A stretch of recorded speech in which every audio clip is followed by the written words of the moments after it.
Dito sa probinsya ng Rizal, maraming kababalaghan na nangyayari. Pero may nagsabi sa akin na ibang uri na ng kababalaghan noong nagpakita ako dito.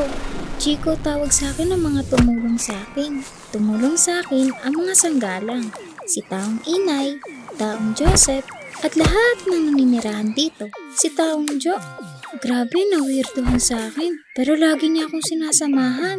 Sabi niya, gusto niya makita if okay o iti daw ba ako. Di ko siya magets pero hinayaan ko na lang siya.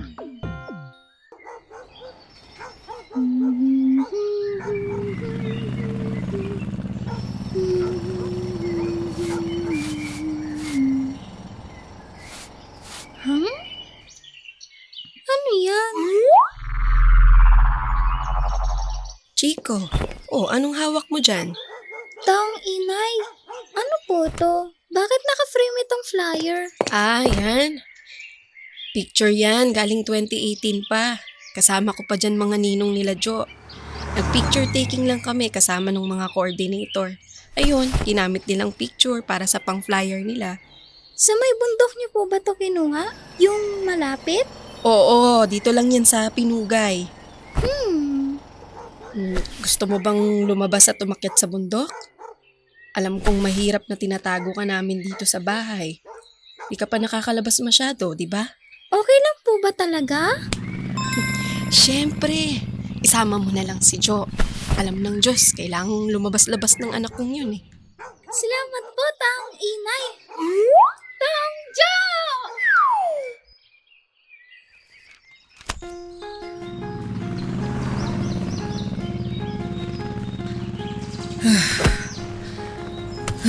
Ano bang ginawa ko?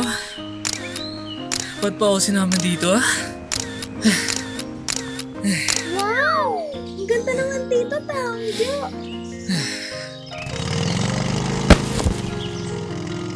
Hala!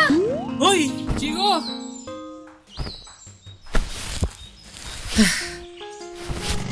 Naku, salamat sa Diyos, okay lang siya. Ito po. Salamat ah.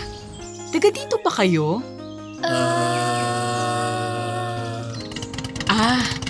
Anak ka pala ni Ating at ni Kuya Joby? Itong kasama mo, Chico po pangalan niya, Tita Amanda. Foreign exchange na tumutuloy sa amin. foreign na foreign nga. Taong Amanda, tama po ba na volunteer group po kayo? Oo, kami nagko-coordinate ng volunteer work dito sa bundok.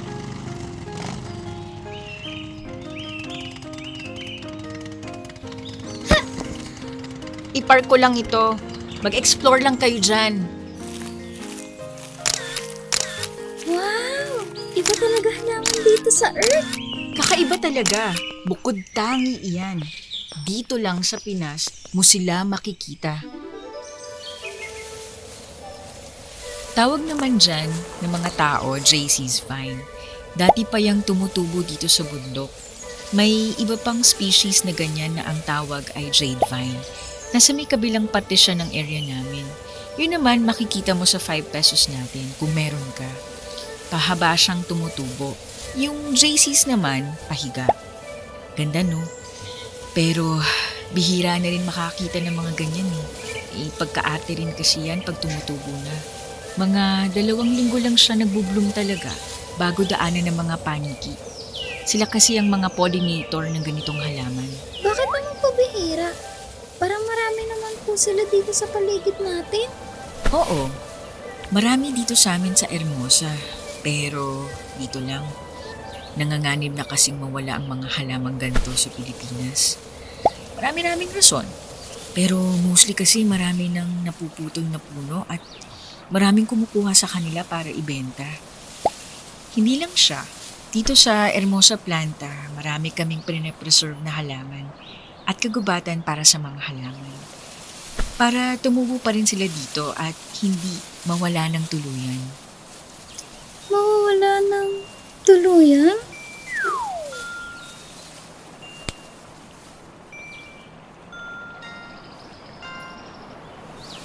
O siya, punta pa tayo doon. Marami ka pang pwedeng picturean doon.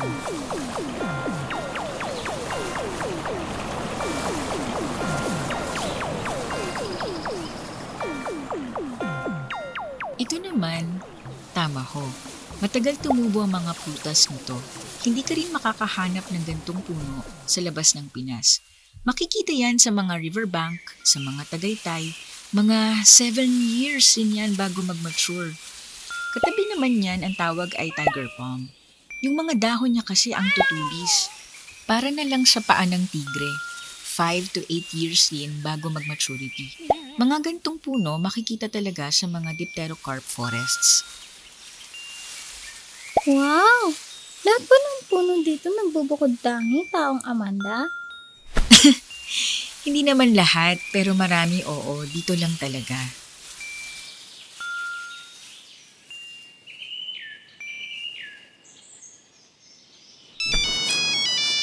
Ay, wait, sandali lang ah.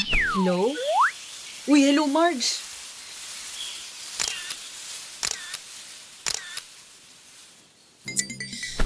Ano ba yan? Walang signal? Hoy, anong ginagawa niyo dito? At anong ginagawa mo dyan sa cellphone na yan?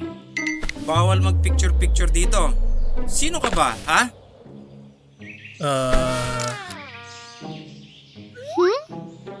Taong Jo, andyan ka pala? Sino kasama mo? So, may kasabwat ka rin pala, ha? Trespassing kayo dito. Lumayas na kayo bago ko patawagin ang tanod.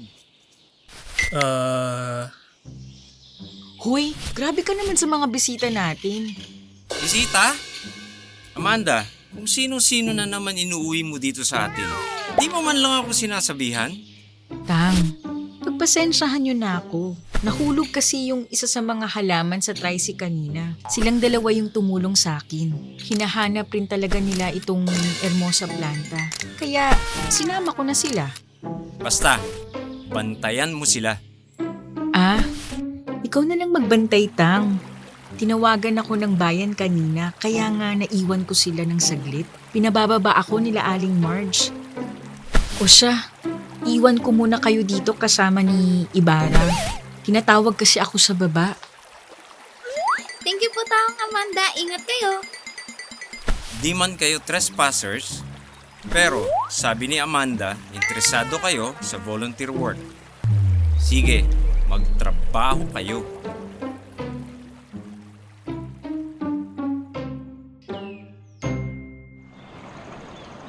Ikaw Pokemon, kumuha ka ng timba at magalis ng damo dito. Ikaw bata, kunin mo to at magtanim ka.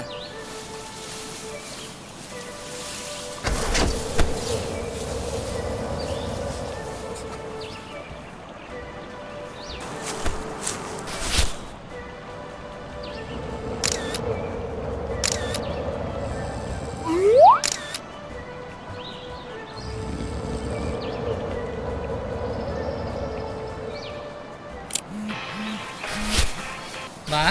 Hello? Oh, anak. Kamusta naman kayo dyan? Nakakain na ba kayo? Okay lang naman, ma. At di pa po. Di ko alam kung may malapit bang karenda dito o tindahan kasi. Ha? Eh, di ba may binigay akong pagkain kay Chico? Pagkain niyo yung dalawa. May pagkain?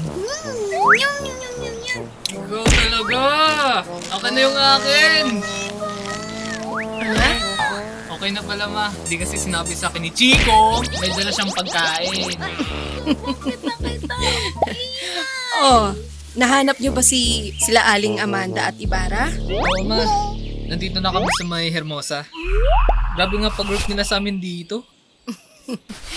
Ganyan talaga sila dyan, anak. Ginanyan rin kami ng mga tito mo noon eh. Bakit nga ba pumunta kayo dito nila tito, ma? May hinahanap kasi si tito mo noon. Halaman daw para makatulong sa UTI ni Lola. Tagal pa bago natayo yung ospital malapit sa atin. So nagpatulong maghanap ng alternative si tito mo. Hala, nakahanap ba kayo? Hindi anak, bihira daw kasi tumubo yung mga halaman yun. Marami na rin kasing nagpuputol ng puno dati pa, kaya di makatubo. Hoy, tayo na dyan. Maglilinis pa kayo. Ah, sandali lang po, lo. Si Kuya Ibarra ba yan? Ipasa mo nga ako anak. Ah, si mama po. Tara na, taong Jo. Marami pa tayong gagawin. Una, ito na, wait lang.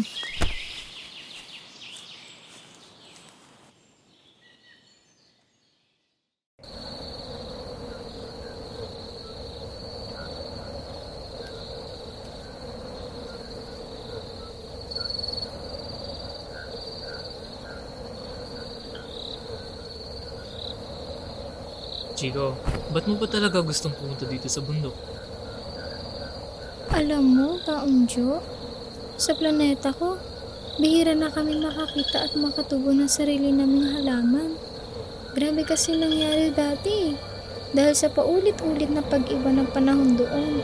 Nung nakita ko na pwede naman pala i-rehabilitate ang mga sarili niyong halaman, gusto ko sana matuto para naman kung makabalik ako, pwede ako makatulong sa amin.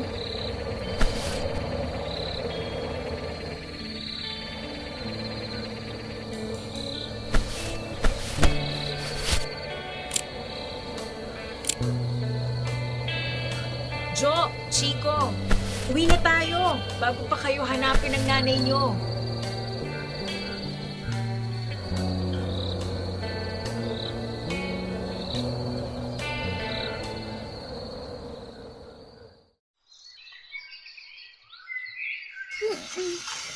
Taong inay, nakita niyo po ba camera ko? Alam kong nakay Joy yun, anak. Hawak-hawak niya papuntang kwarto niya kahapon. Ah, sige po. Hmm?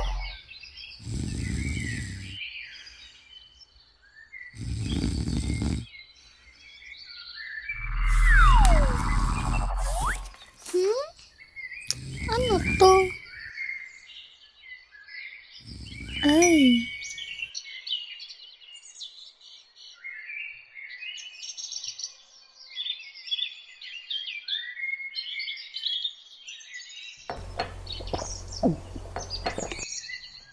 Chico, gusto mo pa rin bang ituloy yung volunteer kineme na ginawa natin sa bundok? Oo, Taong Jo. Siyempre. Ito, Taong Jo, ginawa mo ito lahat? anong lahat? Di ba ikaw nag-video ng mga yan? Sige! Tara! Tawagin natin si Taong Inay. Dito sa probinsya ng Rizal, maraming tumutulong sa amin. Tulad dito, maraming interesado sa flyers namin. Kumalat na nga rin yung usapin tungkol sa amin sa kabilang bayan.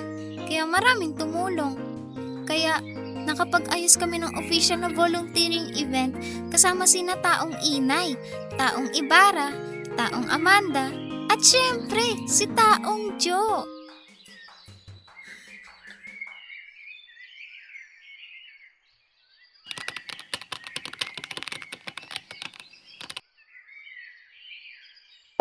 Taong Jo!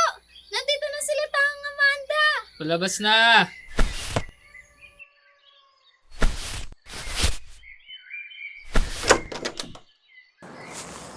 Anak! Oh, ayun na si Joseph. Sige, magsimula na tayo. Sa lahat ng nandito, salamat sa pag-apply. Dito sa Hermosa Planta, ang gusto lang naman naming mangyari ay makatulong sa komunidad natin dito sa Rizal. Makatulong sa kapaligiran natin. Sa mga hayop na may tahanan sa bundok na ito, sa mga halaman at puno na tumutubo dito, iyon ang gusto nating ipanatili. Mahirap siya, pero patuloy pa rin ang pagtulong at pagsama natin.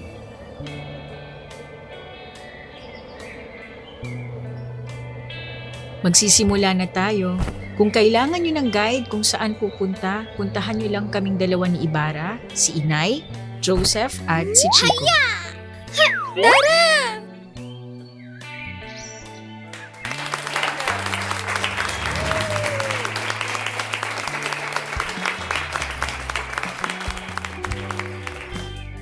Interesado ka ba sa mga plants at pag-volunteer na nakita mo dito? Tara! Mas makikita niyo pa ang mga plants na nakita namin sa website. At syempre, kung paano ba tayo mas makakatulong sa paligid natin.